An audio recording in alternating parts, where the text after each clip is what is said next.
Hi guys, good morning. So for today's video, I'm gonna review this product. So it's the humidifier po, and nakuha ko lang siya at around 500 plus with the shipping fee.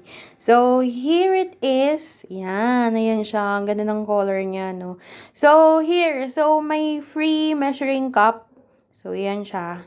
And then, for free, essential oils. So, yan, di ka na lugi dyan, guys. So, there. And it comes with the free remote, guys. So, here it is.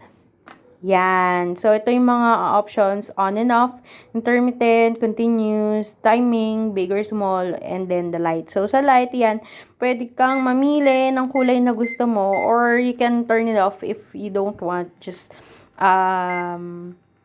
Ayan. Ayan, para tipid. So, then, if you want na yung mist is intermittent, so yan. Kung gusto niyo na hindi siya tuloy-tuloy, then there you go. Pero, if you want tuloy-tuloy, then just click this one, the continuous button.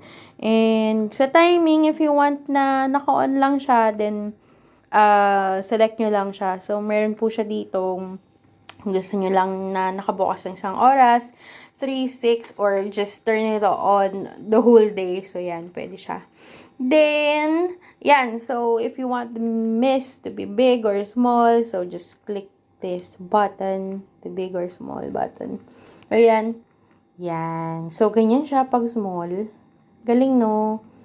Then, the big one. Yan. So, there you go, guys. So, yun po. You can check it out kasi what I know is that naka-sale siya from one of the online shopping app. So, yun. Grab yours na, guys. So, there you go. If you have others, like products you want me to review, then go ahead, just comment it out.